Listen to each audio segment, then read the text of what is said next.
I sit out in front of everyone, and obviously it's kind of a long day. You keep answering a lot of questions and going through it, but I really think we need to be thankful to all of you what you do. You guys do a great job of covering our sport and our conference, and we've all benefited in many ways from that, the exposure we've gotten. So it's definitely something that there's good reason behind it. Anytime there's good reason behind it, I'm all for it. So. You've taken over this new program, the first official head coaching job. What's been the best part about it? What's been the biggest challenge of it in this first 7-8 months?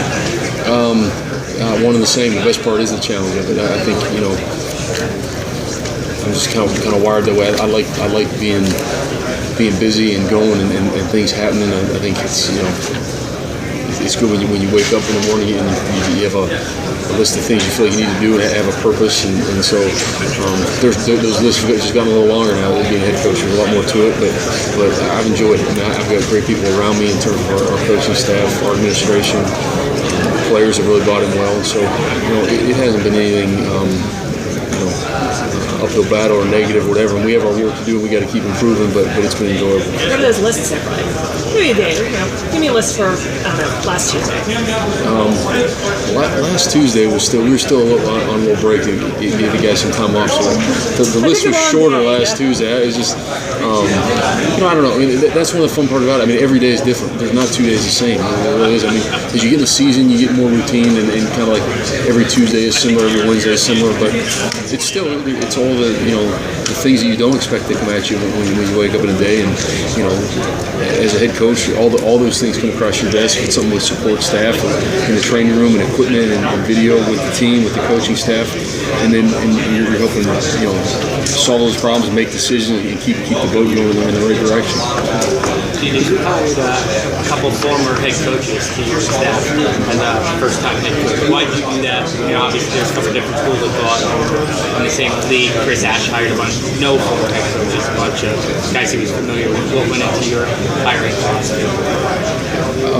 It wasn't like I hired them because they were former head coaches. Obviously, that was part of it. It helped. It played into it. It was good. I like having different opinions. I'm fine in a room where my style is I don't speak up, don't say anything. I like hearing different opinions, and we may not do it that way, but I like hearing. I like thinking things through, and so anytime you have guys that have reached the level of head coach, obviously they've done a good job of being successful in their own right, and usually have good opinions because they've sat in that chair and done it before, and they're good people to bounce ideas off of and listen to them. So that's all. I like diversity in the room in terms of the ideas that come forward. Even if you weren't seeking out head coaches, there's something to the idea that they've been in your shoes before? Sure. I mean, definitely. Anytime the guys have their experience and done it, there's a different way you see things and think, and even my career as an assistant, I was always thinking I was going to be a head coach and working towards that, and you try to put yourself in those shoes and think through how you make a certain decision, but it's never quite the same until you're actually doing it. So anytime you have guys on your staff that actually have done it, obviously it's a huge benefit, I think. I might be pitching news to you here, but the Rutgers people said that they have some interest in reaching out to Maryland and setting up kind of like a rivalry Big Ten trophy kind of game. Would that be something that would interest you, down the road? Yeah,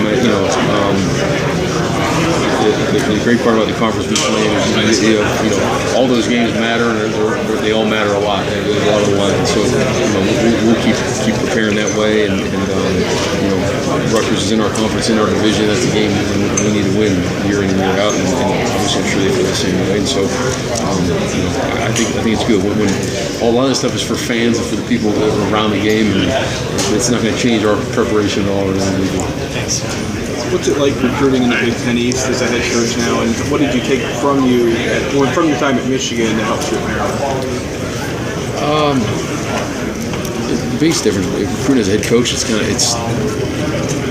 a different way you do things probably than the rest. Like I couldn't go on the road all spring, so usually you're out on the road in the spring, you're building those relationships, finding guys, evaluating practices.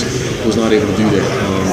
But recruiting is recruiting too, and it's about relationships, and so the manner in which, the style in which you do that, I think is be true, be genuine to yourself, and build real relationships with people. And so I'm not going to do it any differently as a head coach than I did as an assistant. I think now it's a broader range of more guys you have to be involved with. I've always been defensive guys mainly because that's what I was coaching. So that's the biggest difference in it, not really the way in which you do it. What are you pitching to recruits at Maryland now that maybe it wasn't pitched before? They're off to a pretty nice start, better than the previous 3 or 4 Maryland classes started out. What are you pitching to kids now? Yeah, I don't know what was pitched before but for us, I mean, there's a lot of excitement around the program right now. I mean, there's a facility being built right now that will be as nice as anywhere in the country. There's a brand new coaching staff. Obviously just being fairly new to the Big Ten right now.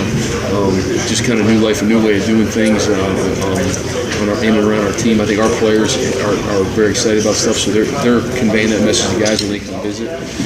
We've been able to get on some guys early in the area that have then helped us recruit other guys, and they're conveying that same message. And so I think guys are just realizing and seeing, we are who we are at our place. And we don't really play the used car salesman type recruiting games. We just, this is who we are. And if this fits you and you want to do it, come on with it. And if it's not, we understand that too.